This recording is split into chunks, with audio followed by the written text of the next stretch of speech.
नमस्कार, आप देख रहे हैं स्पेशल रिपोर्ट न्यूज रूम से। आपके साथ मैं हूं अंजना ओम कश्यप। पंजाब में कांग्रेस का मामला सुलझा या अभी उलझा हुआ है, इस वक्त की बड़ी खबर के साथ हम शुरुआत कर रहे हैं। थोड़ी देर पहले मुख्यमंत्री चन्नी और सिद्धू के बीच मीटिंग खत्म हुई है। 2 घंटे चली मीटिंग में सुलह के फॉर्मूले पर बात हुई। सूत्रों से मिली जानकारी के मुताबिक अभी कई मुद्दों पर सहमति नहीं बन पाई है, जबकि कुछ मुद्दों पर बन गई है। बड़ी खबर यह है कि मीटिंग के बाद एक कमेटी गठित की गई है जो मतभेद के मुद्दों पर विचार विमर्श करेगी। कमेटी में सीएम चन्नी, सिद्धू, कांग्रेस पार्टी के एक महासचिव होंगे। सूत्रों से मिली जानकारी के मुताबिक 4 अक्टूबर से पहले विवाद को सुलझा लिया जाएगा।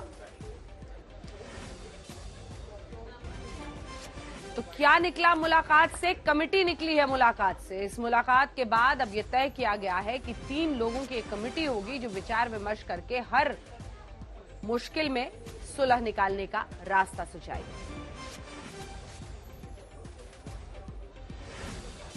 आइए आपको सीधे लिए चलते हैं। मौसमी सिंह हमारी सहयोगी से खबर पर लगातार बनी हुई है। मौसमी सिंह, थम्स अप किया था आपके सामने चरणजीत सिंह चन्नी ने, लेकिन मुलाकात हुई, क्या बात हुई? कमेटी निकली, यानी अब कमेटी बैठेगी। अब यह तय होगा कि हर मुश्किल पर एक सुलह का रास्ता निकाला जाए। मामला क्या सुलझता दिख रहा है या और उलझ गया है?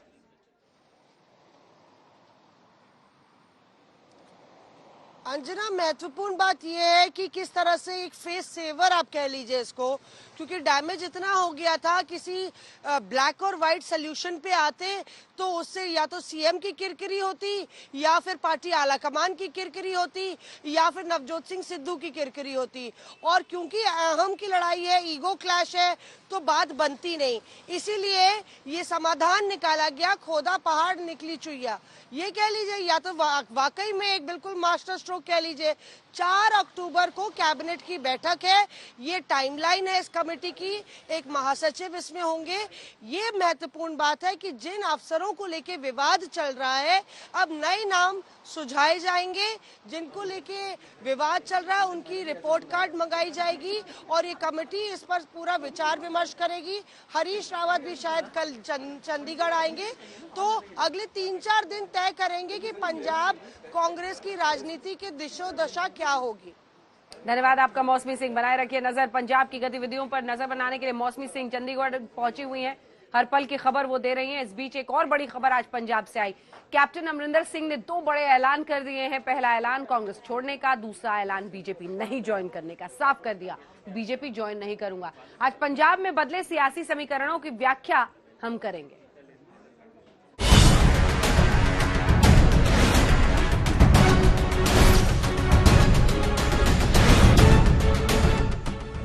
दिल्ली की इन तस्वीरों के पंजाब की सियासत में बड़े मायने हैं।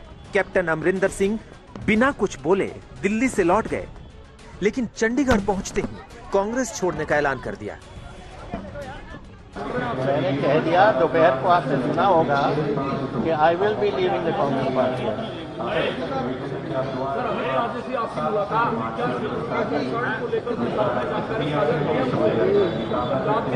ये उसका कोई कनेक्शन नहीं था, ये कुछ और बातें थी जो मैं सुबह भी कह चुका हूँ कि जो कई इश्यूज हैं सिक्योरिटी के वगैरह, जो मैं उनसे बात की। एक लाइन में समझे तो कैप्टन और कांग्रेस की राह जुदा हो गई है।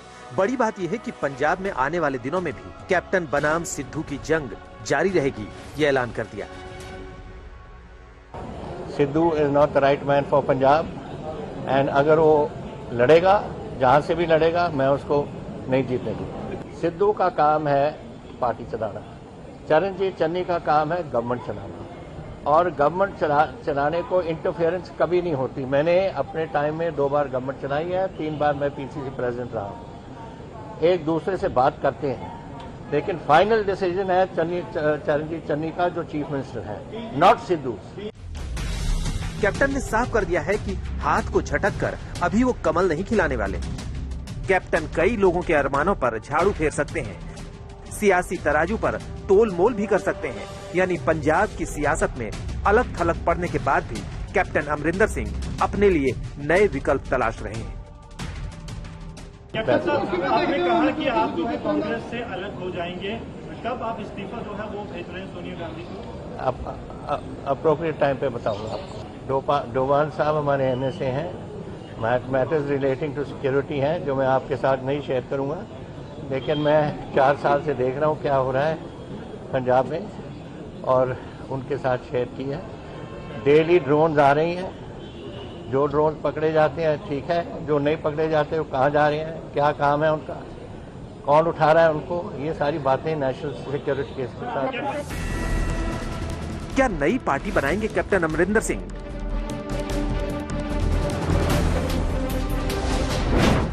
क्या भविष्य में बीजेपी में शामिल होंगे कैप्टन?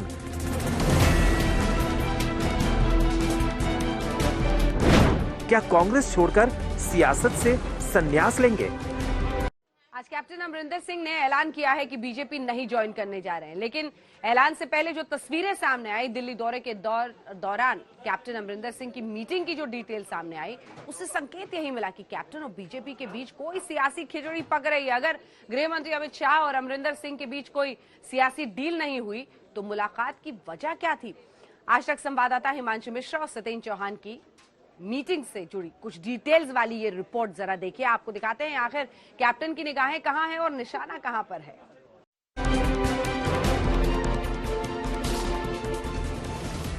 कांग्रेस में क्राइसिस और पंजाब के सियासी ड्रामे की पूरी स्क्रिप्ट समझने के लिए आज आपको कैप्टन अमरिंदर सिंह की दिल्ली में हुई 2 बड़ी मुलाकात को डिकोड करना होगा।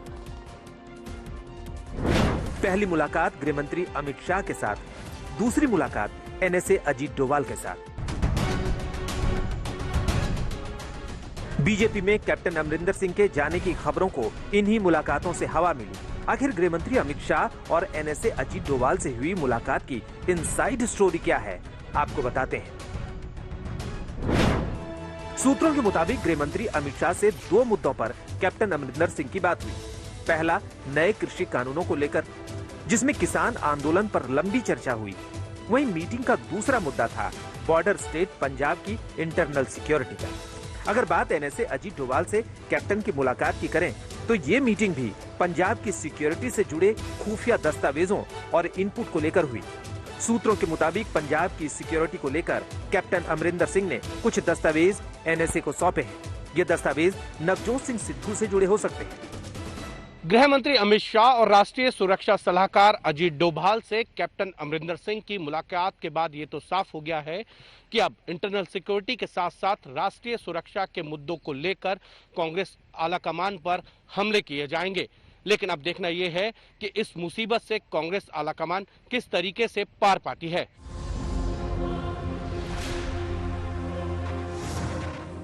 कैप्टन अमरिंदर सिंह पाकिस्तान से रिश्तों को लेकर सिद्धू को कई बार घेर चुके हैं। तो क्या कैप्टन अमरिंदर सिंह की मुलाकात के पीछे की रणनीति कांग्रेस की घेराबंदी है?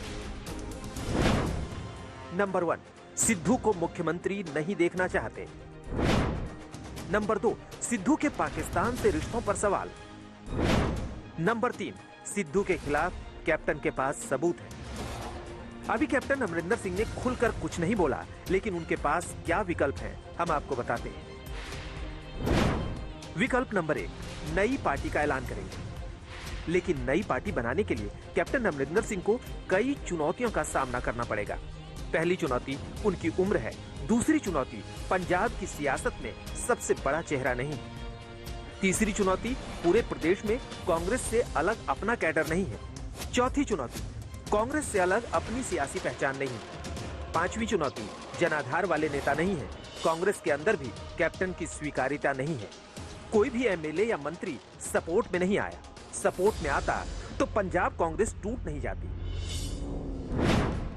विकल्प नंबर 2, बीजेपी में शामिल होना। भले ही अभी कैप्टन अमरिंदर सिंह ने बीजेपी में शामिल होने से इनकार किया है, लेकिन आने वाले दिनों में उनके लिए बीजेपी के दरवाजे खुले हैं। अगर बीजेपी के साथ गठबंधन भी करते हैं अपनी पार्टी बनाकर, तो भी कैप्टन की राह आसान नहीं होगी। चुनौती नंबर 1, कृषि कानून को लेकर किसानों का क्रोध। चुनौती नंबर 2, बीजेपी का पंजाब में कैडर नहीं है। चुनौती नंबर 3, पंजाब में बीजेपी से बड़े उलटफेर की उम्मीद नहीं है। चुनौती नंबर 4, 5 साल के शासन की सत्ता विरोधी लहर। इसके पीछे की कहानी ये है कि जब तक किसानों से संबंधित कृषि बिलों को वापस नहीं लिया जाता या फिर किसानों के आंदोलन को समाप्त करने का बीच का रास्ता नहीं निकल जाता, तब तक अमरिंदर सिंह का बीजेपी में शामिल होने से ना तो अमरिंदर सिंह को कोई फायदा है, ना ही बीजेपी को। अब देखना यह है कि अमरिंदर सिंह की राजनीतिक भविष्य क्या होगा, क्योंकि अभी तो ये टेलर था, पूरी फिल्म आना अभी बाकी है। हालांकि कैप्टन के सियासी सफर को देखें तो वो कांग्रेस से पहले अकाली दल में रहे, खुद भी पार्टी बनाई, लेकिन सियासत के शिखर की सीढ़ियां कैप्टन ने कांग्रेस के दम पर चढ़ी। कैप्टन अमरिंदर सिंह ने 1980 में राजीव गांधी के कहने पर पहली बार चुनाव लड़ा और लोकसभा सांसद बने। हालांकि ऑपरेशन ब्लू स्टार से आहत होकर कैप्टन कांग्रेस छोड़कर अकाली दल में शामिल हो गए। अकाली दल के टिकट पर 2 बार एमएलए बने, बादल सरकार में मंत्री रहे। साल 1992 में अकाली दल ने टिकट नहीं दिया तो नाराज होकर अकाली दल पंथक नाम से नई पार्टी बना ली। 1998 के विधानसभा चुनाव में कैप्टन की पार्टी कुछ खास नहीं कर सकी और खुद कैप्टन को उनकी सीट से सिर्फ 856 वोट मिले। साल 1998 में सोनिया गांधी ने कांग्रेस की कमान संभाली, जिसके बाद कैप्टन ने अपनी पार्टी का कांग्रेस में विलय कर दिया। आने वाले समय में कैप्टन अमरिंदर सिंह या तो किसी दूसरी पार्टी में जा सकते हैं या फिर अपनी खुद की पार्टी बना सकते हैं, लेकिन सवाल ये खड़ा होता है कि कैप्टन अमरिंदर सिंह जब तक कांग्रेस पार्टी को नहीं छोड़ते हैं तब तक वो कांग्रेस पार्टी को नुकसान पहुंचाते रहेंगे। और कहा यह भी जा रहा है कि अपनी किसी पार्टी में जाने से पहले कैप्टन अमरिंदर सिंह कांग्रेस पार्टी में बगावत कर एक बड़ा नुकसान कांग्रेस पार्टी का कर सकते हैं, ताकि आने वाले समय में कांग्रेस पार्टी कम से कम कैप्टन अमरिंदर सिंह के नए मोर्चे या नई पार्टी के सामने खड़ी ही ना हो सके। कैमरामैन गुंजीत कुमार के साथ सतेंद्र चौहान, चंडीगढ़, आज तक। कैप्टन अमरिंदर सिंह ने कांग्रेस को टाटा बाय बाय कह दिया, लेकिन अब सिद्धू और चन्नी के बीच हुई मीटिंग की इनसाइड स्टोरी आपको दिखाते हैं जरा।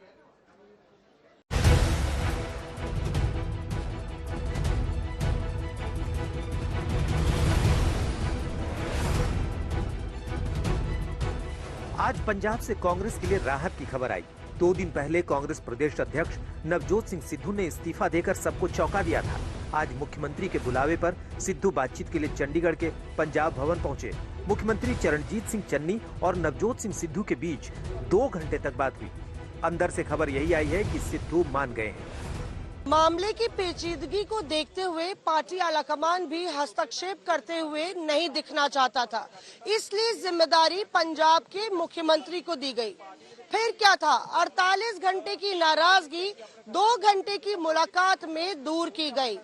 मगर पंजाब की उठापटक को देखते हुए ये कहना मुश्किल है कि ये सुलह सतह पे है या फिर जय वीरू की तरह ये जोड़ी और ये दोस्ती लंबी चलेगी। सिद्धू के इस्तीफे के बाद ही आलाकमान ने बड़ा संदेश दे दिया था। इस बार जो बात होगी वो बात पंजाब के मुख्यमंत्री चरणजीत सिंह करेंगे। आलाकमान के तेवरों को देखकर सिद्धू के तेवर ढीले हो गए थे। मुलाकात से पहले सिद्धू ने ट्वीट किया था, मुख्यमंत्री ने मुझे बातचीत के लिए आमंत्रित किया है। आज दोपहर 3 बजे पंजाब भवन चंडीगढ़ में मुलाकात होगी। किसी भी चर्चा के लिए उनका स्वागत है। दरअसल 3 मुद्दों पर मतभेद को लेकर सिद्धू ने इस्तीफा दिया था। बीते दिन मुख्यमंत्री चन्नी ने सिद्धू से फोन पर बात की और संकेत दिया कि वो कुछ नियुक्तियों पर पुनर्विचार कर सकते हैं। सूत्रों के मुताबिक अब सुलह का फॉर्मूला खोजा गया है। विवाद नंबर 1, महाधिवक्ता एपीएस देओल की नियुक्ति। सुलह का फॉर्मूला, बेअदबी केस में देओल का रोल नहीं होगा। विवाद नंबर 2, डीजीपी आईपीएस सहोता की नियुक्ति। सुलह का फॉर्मूला, सहोता की नियुक्ति अभी अस्थायी है। विवाद नंबर 3, चन्नी सरकार में मंत्री राणा गुरजीत सिंह। सुलह का फॉर्मूला, मंत्री को हटाने पर विचार होगा।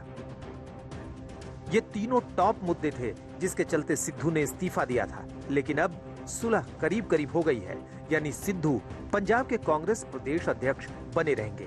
सतेंद्र चौहान, चंडीगढ़, आज तक।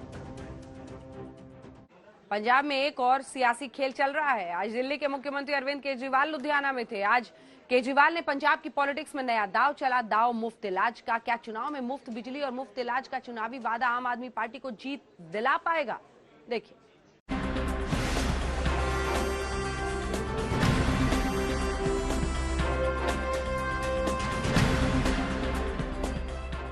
मेरा रंग दे बसंती चोला, मेरा रंग दे बसंती चोला।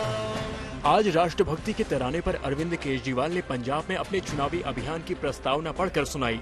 केजरीवाल की चुनावी प्रस्तावना में भविष्य की संभावनाएं हैं। मुझे बेहद खुशी है कि इतने मायूसी के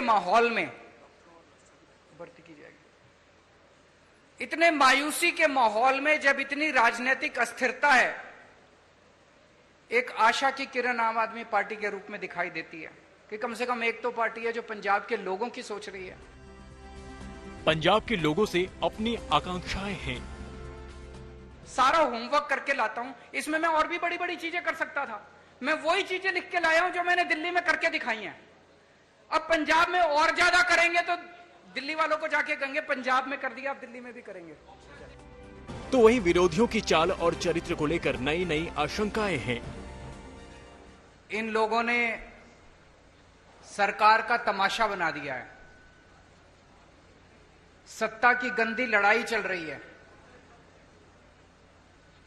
हर उनका नेता सीएम बनना चाह रहा है। आपस में इतनी जबरदस्त लड़ाई चल रही है कि सरकार बिल्कुल गायब है। लोगों को समझ नहीं आ रहा कि हम अपनी समस्याएं लेके किसके। केजरीवाल ने पंजाब कांग्रेस में चल रहे सियासी घमासान पर निशाना साधा। बोले, आम आदमी पार्टी पंजाब के विकास के बारे में सोच रही है और विरोधी कुर्सी के खेल में पंजाब का तेल निकाल रहे हैं। तो एक तरफ जहां सत्ता की गंदी लड़ाई चल रही है, दूसरी पार्टियों में भ्रष्टाचार और सत्ता का गंदा नाच चल रहा है। दूसरी तरफ वहीं एक आम आदमी पार्टी है जो पंजाब के विकास और पंजाबियों की तरक्की के लिए दिन रात प्लानिंग कर रही है। अब सब लोग कह रहे हैं और पूरा पंजाब तैयार है कि चुनाव के बाद आम आदमी पार्टी की सरकार पंजाब में बनेगी। हम आपको केजरीवाल की चुनावी गारंटी के बारे में बताएंगे। उससे पहले सुनिए सिद्धू को लेकर चल रही कयासबाजी पर क्या बोले। चंद दिनों पहले तक आम आदमी पार्टी को सिद्धू में राखी सावंत का कैरेक्टर नजर आ रहा था, लेकिन आज सिद्धू के नाम पर केजरीवाल ने भविष्य के दरवाजों को खुला रखा। वो मेरे से पूछ रहे हैं क्या सिद्धू साहब पार्टी में आ रहे हैं। ये एक हाइपोथेटिकल क्वेश्चन है, काल्पनिक क्वेश्चन है। कभी भी अगर कुछ ऐसा होगा सबसे पहले आप ही को बताएंगे। केजरीवाल सियासत के मजे हुए खिलाड़ी हैं, तभी तो न सिद्धू को लेकर लाइन क्लियर की और न ही पंजाब में आम आदमी पार्टी के सीएम के चेहरे को लेकर स्थिति स्पष्ट की। हमारी पार्टी में कोई भी व्यक्ति, मैंने कई बार बोला है, कोई पद और उसके लिए नहीं आया।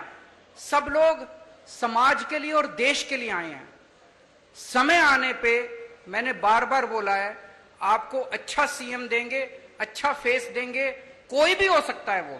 अभी हम इसके बारे में सोच नहीं रहे हैं। पहले पंजाब की सियासी घटनाक्रम पर केजरीवाल ने विपक्ष को घेरा, फिर वोटरों को अपनी चुनावी गारंटी वादे से जोड़ा।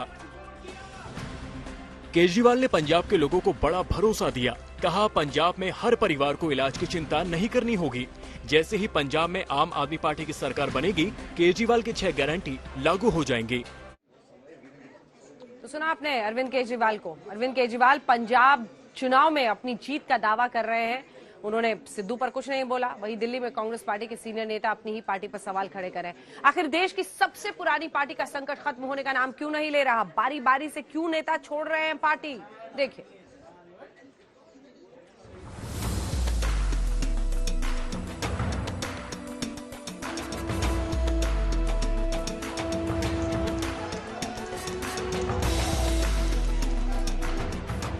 इधर कांग्रेस में नए युवा चेहरों की दमदार एंट्री हुई। उधर कांग्रेस की ओल्ड ब्रिगेड ने एक बार फिर पार्टी की तरफ जुबानी गोले दागने शुरू कर दिए। एक बार फिर कांग्रेस में पुराने बनाम नए की सियासी जंग तेज हो गई। टाइमिंग को देखें तो पर्दे के पीछे का सियासी गेम समझना मुश्किल नहीं। ये तो साफ जाहिर है कि कांग्रेस का कोई अभी इलेक्टेड प्रेसिडेंट नहीं है, लेकिन फिर भी निर्णय तो कोई ले ही रहे हैं ना। तो ये आप भी जानते हो, मैं भी जानता हूं, तो उसके बारे में आगे बात करने का कोई औचित्य नहीं है। तो सर, जो निर्णय लिए जा रहे हैं वो निर्णय गलत लिए जा रहे हैं क्या? इसके बारे में मैं बिल्कुल नहीं कुछ कहूंगा। गलत हो सही हो, ये चर्चा वर्किंग कमेटी में होनी चाहिए या कहीं और होनी। पहले कपिल सिब्बल ने करंट क्राइसिस पर प्रेस वार्ता की, बारी बारी से पार्टी छोड़ रहे नेताओं का दुखड़ा सुनाया। आलाकमान के नाम नाकामी का सर्टिफिकेट जारी करने में देर नहीं करते। हमला आलाकमान पर था, लिहाजा कांग्रेस वर्कर्स की भावनाओं का आहत होना लाजमी था। हुआ भी वही।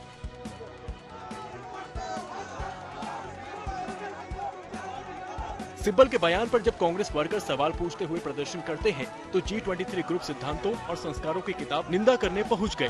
सिब्बल के घर हुए प्रदर्शन पर आनंद शर्मा ने ट्वीट करते हुए लिखा, कपिल सिब्बल के घर पर हमले और गुंडागर्दी की खबरें सुनकर स्तब्ध और निराश हूँ। इस तरह की हरकत पार्टी को बदनाम करती है और इसकी कड़ी निंदा की जानी चाहिए। कांग्रेस अभिव्यक्ति की स्वतंत्रता का हमेशा से पक्ष धर रही है। राय और धारणा के मतभेद लोकतंत्र के अभिन्न अंग हैं, लेकिन असहिष्णुता और हिंसा कांग्रेस के मूल्यों और संस्कृति से बिल्कुल अलग है। जिम्मेदार लोगों की पहचान की जानी चाहिए और उन्हें अनुशासित किया जाना चाहिए। कांग्रेस अध्यक्ष सोनिया गांधी से संज्ञान लेने और कड़ी कार्रवाई करने का आग्रह है। तो क्या G23 का अचानक एक्टिव हो जाना संयोग है या फिर नया प्रयोग? क्या ये माना जाए कि सिद्धू पर दाव लगाकर कांग्रेस अपने ही दाव में उलझ कर रह गई है और G23 को वार करने का मौका मिल गया है?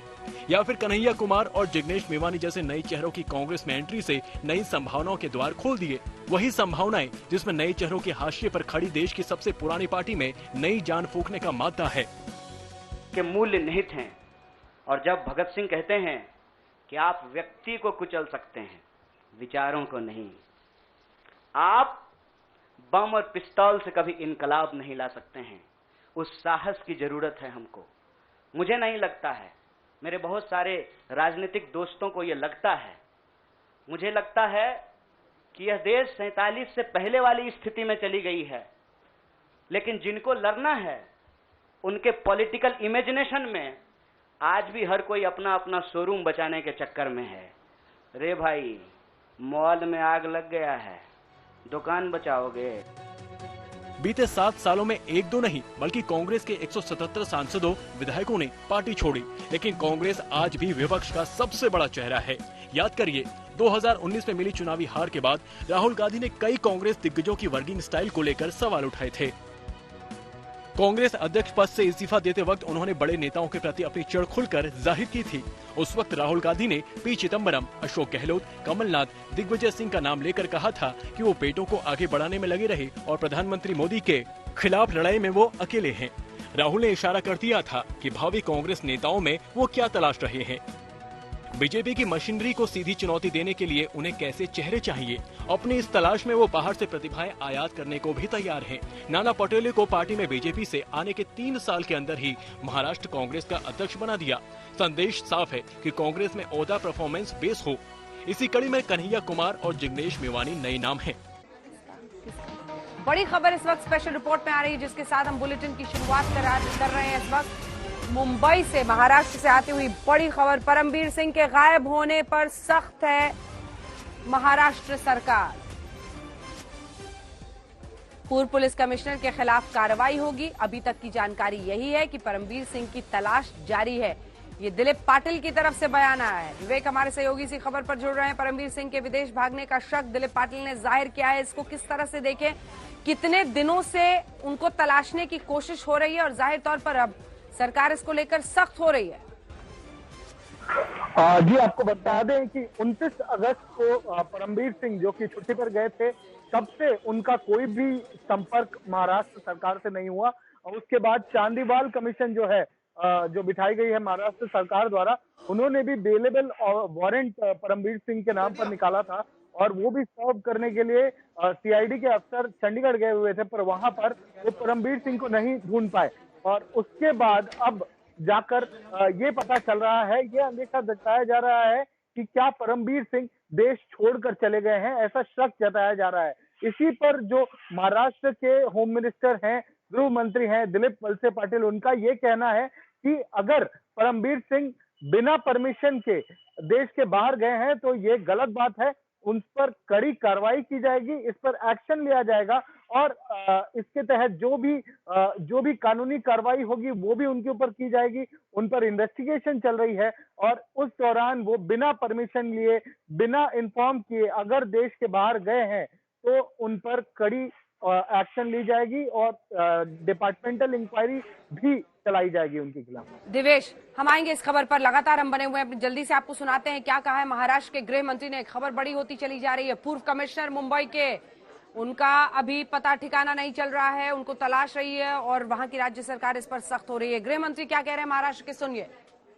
कार्रवाई तो होती रहेगी, कार्रवाई अलग अलग कारण से होती रहेगी। एक तो डिसिप्लिनरी एक्शन की कार्रवाई हो सकती है, या विदाउट परमिशन एब्सेंट रहने की कार्रवाई हो सकती है।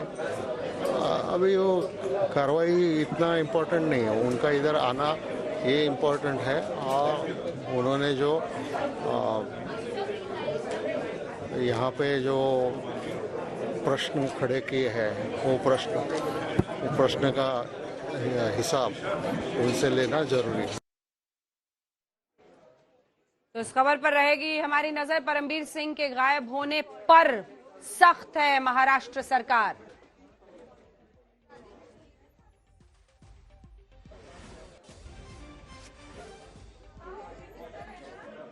और अब रुक करते हैं उत्तर प्रदेश की खबर का, जिसको लेकर आज दिन भर बवाल रहा।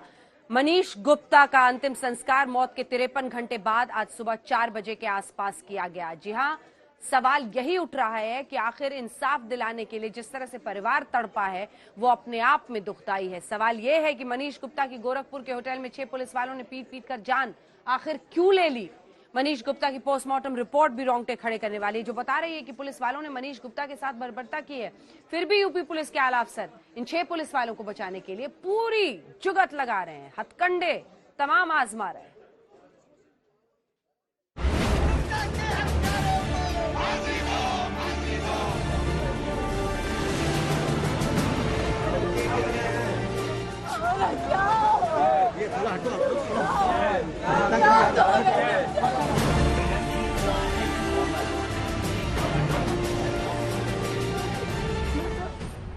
कानपुर पुलिस लाइन में सीएम योगी आदित्यनाथ का हेलीकॉप्टर उतरा और फटाफट योगी ने हेलीपैड पर ही मनीष गुप्ता के परिवार से मुलाकात की। उनकी मांग सुनी, वो क्या चाहते हैं और आश्वासन देकर चले गए। अब इसके आगे क्या होगा? क्या कानपुर के प्रॉपर्टी डीलर मनीष गुप्ता को इंसाफ मिल जाएगा?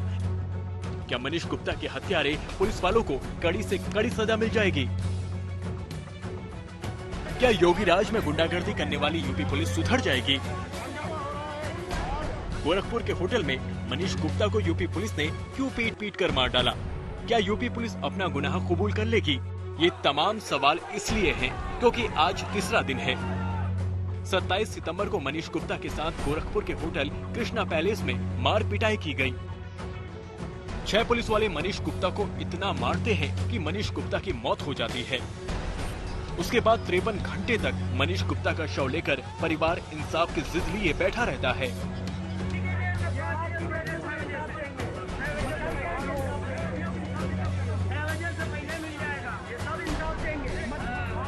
53 घंटे बाद SP, DSP, DM, ADG, DIG, IG सब मौन मुनव्वल के बाद मनीष गुप्ता का अंतिम संस्कार करवाते हैं।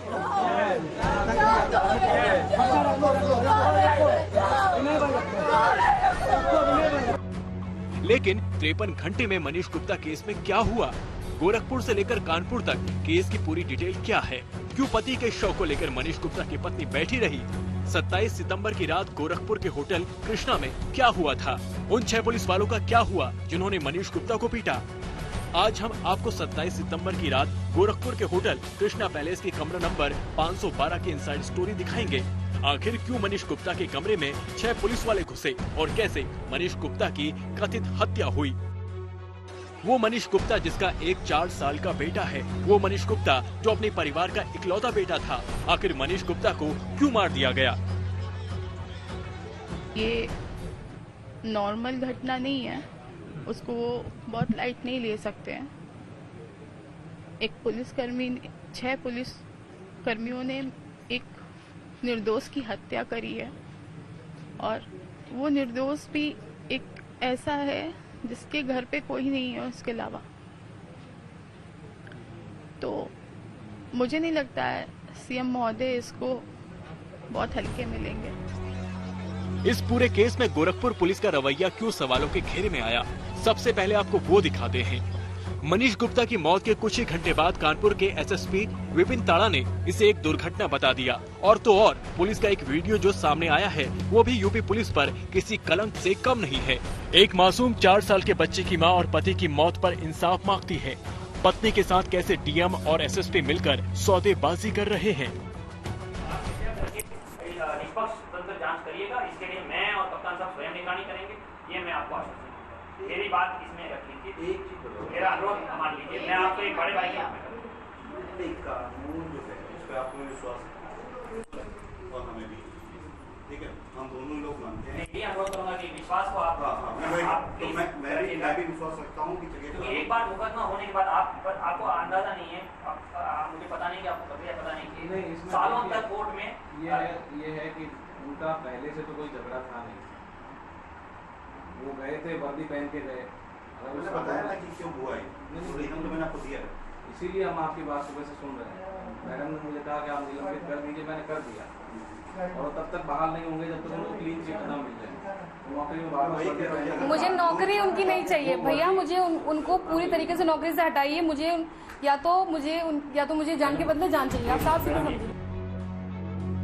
इस वीडियो में मनीष गुप्ता की पत्नी मीनाक्षी अपने 4 साल के बेटे और बहनोई आशीष गुप्ता के साथ नजर आ रही हैं। वीडियो में ये जो बाकी 2 लोग हैं, इनमें एक है गोरखपुर के डीएम विजय करण आनंद और दूसरे हैं गोरखपुर के सबसे बड़े पुलिस अफसर यानी SSP doctor Vipin ta-da. System से जुड़े 2 ताकतवर अफसर इशारों में कहते हुए नजर आ रहे हैं कि मुकदमा दर्ज करने से क्या फायदा होगा, बरसों कोर्ट कचहरी के चक्कर काटने होंगे। जबकि मनीष गुप्ता की पत्नी मीनाक्षी लगातार यही कहती रही कि 6 पुलिस वालों ने उसके पति की हत्या की है। और जब एफआईआर दर्ज हुई तो 6 पुलिस वालों के खिलाफ केस तो दर्ज किया गया, लेकिन एफआईआर में सिर्फ 3 पुलिस वालों का नाम था, बाकी 3 को अज्ञात बताया गया है। जिन लोगों के नाम एफआईआर में नामजद हैं, उनमें शामिल हैं Ramgarh Tal SO GNC, sub inspector Akshay Mishra और सब इंस्पेक्टर विजय यादव। बाकी 3 अज्ञात आरोपी कौन हैं? बात मीनाक्षी गुप्ता की तहरीर की करें तो उसमें से 3 पुलिस वालों का भी नाम शामिल है। Sub inspector Rahul Dubey, head constable Kamlesh Yadav और हेड कांस्टेबल प्रशांत कुमार। अब पीड़ित पक्ष की तहरीर और पुलिस की एफआईआर को देखा जाए तो मामले में कुछ लोचा नजर आता है, क्योंकि ये बार बार कहा जा रहा है कि 27 से 28 सितंबर के दरमियानी रात को गोरखपुर के कृष्णा पैलेस होटल में 6 पुलिस वाले चेकिंग के नाम पर घुसे थे। मीनाक्षी की तहरीर में भी 6 पुलिस कर्मियों का जिक्र है। हत्या से जुड़ी आईपीसी की धारा 302 भी 6 आरोपियों पर लगाई गई है। तो फिर एफआईआर में आधे आरोपियों का नाम क्यों गायब है? सवाल ये है कि क्या ये पुलिस वालों को बचाने की कोशिश है? अभी कुछ नहीं हो रहा है, यही समझाया जा रहा है। आईजी डीआईजी आकर सिर्फ यही समझा रहे हैं कि केस वापस ले लो, एफआईआर मत करो, 6 घर बर्बाद हो जाएंगे। जो मेरा घर बर्बाद हो गया भैया, उसका क्या? तो सुना आपने, पीड़ित परिवार की माने तो आला अफसर सिस्टम की गंदगी साफ करने के बजाय गिद्दी की तरह मौत का सौदा करने में लगे हैं। मनीष गुप्ता की जान लेने वाले बेशक 6 पुलिस वाले हों, लेकिन कातिल गोरखपुर के एसएसपी और डीएम भी हैं, जो अपराधियों को सजा दिलवाने के बजाय सौदेबाजी करके केस को रफा दफा करने की कोशिश में जुटे हैं। गोरखपुर से गजेंद्र त्रिपाठी के साथ रंजय सिंह और अभिषेक मिश्रा, कानपुर, आज तक। मनीष गुप्ता की पत्नी और परिवार इस बात पर अड़ गए कि पुलिस उनके केस में कुछ नहीं करेगी, जो करेंगे सीएम योगी आदित्यनाथ ही करेंगे, क्योंकि जिस यूपी पुलिस को सीएम योगी ने सीधे एनकाउंटर करना सिखाया है, उस यूपी पुलिस के खिलाफ इंसाफ भी वही दिलाएंगे। अब सीएम से आश्वासन तो मिला है, लेकिन यूपी पुलिस ने गोरखपुर के होटल में मनीष गुप्ता के साथ जो किया बहुत ही भयंकर है, दर्दनाक है।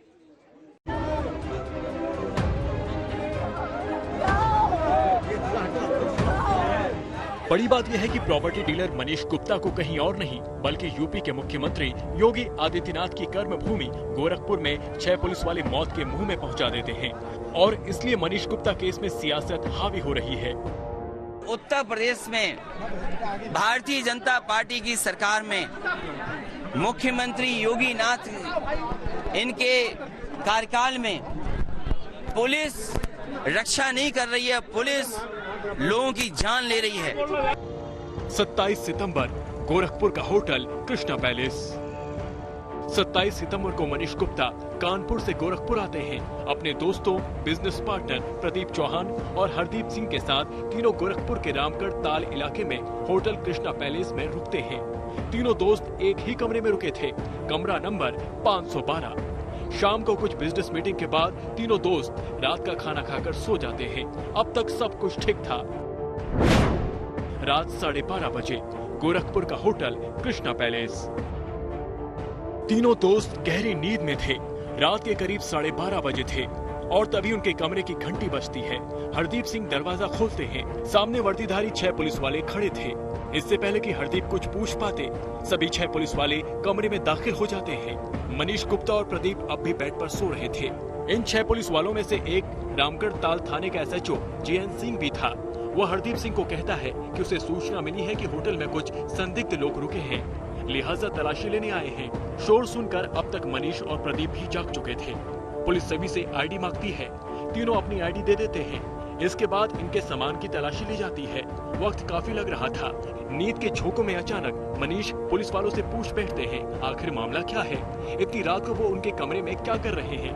परेशान मनीष इसके बाद अपने घर फोन कर देते हैं।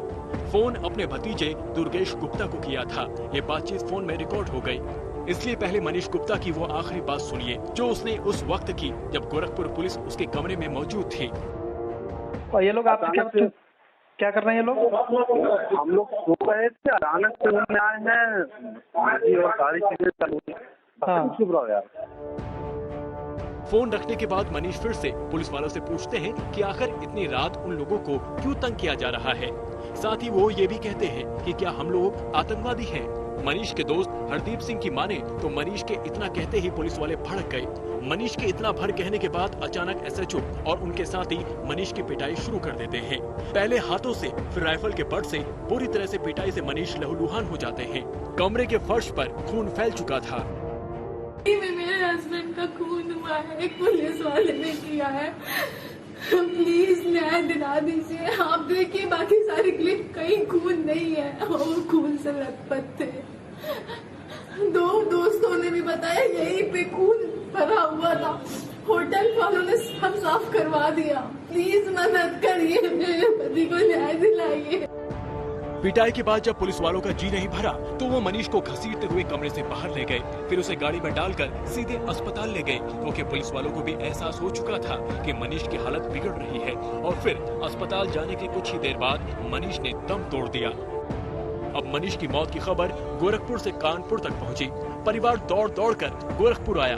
पोस्टमार्टम रिपोर्ट सबके सामने थी। अब पुलिस वालों के हाथ पांव फूलते हैं और बला टालने के लिए वो आनन फानन में मनीष गुप्ता की लाश को गोरखपुर से कानपुर भेज देते हैं।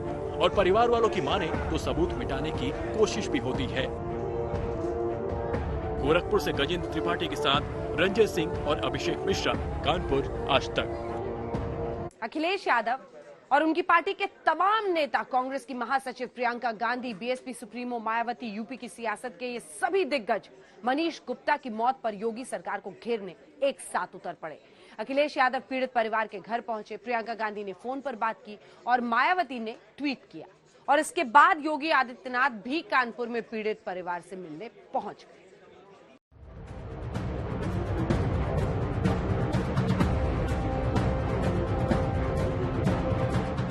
अखिलेश ने पीड़ित परिवार को समाजवादी पार्टी की तरफ से 20 लाख रुपए की सहायता देने का ऐलान किया है। सरकार से हाईकोर्ट के सिटिंग जज की निगरानी में मामले की CBI जांच की मांग की है। साथ ही पीड़ित परिवार को 2 करोड़ की आर्थिक सहायता भी देने की मांग की है। इस मुद्दे में कांग्रेस भी कूद पड़ी है। कांग्रेस महासचिव प्रियंका गांधी ने फोन पर मनीष गुप्ता की पत्नी से बात की। इतनी राजनीति के बाद खुद CM योगी मनीष गुप्ता के परिवार से मिले और आश्वासन दिया कि परिवार को इंसाफ मिलेगा।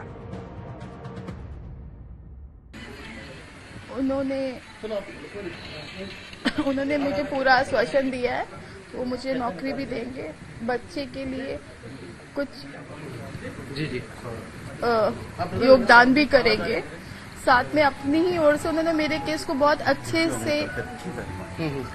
अच्छे से उन्होंने मेरे केस को समझा और एक परिवार की तरह, एक मुखिया की तरह उन्होंने बिल्कुल सही सारे निर्णय लिए हैं। उन्होंने खुद बहुत अच्छे से समझ के सारी बातें। इस मामले में मायावती ने भी ट्वीट किया और कहा कि जिस तरह से दोषी पुलिस वालों को बचाने के लिए केस को दबाने की कोशिशें हो रही हैं, वो सरासर गलत है। आज तक ब्यूरो। इसी के साथ स्पेशल रिपोर्ट में न्यूज रूम से इतना ही। देश दुनिया की बाकी खबरों के लिए आप देखते रहिए आज तक।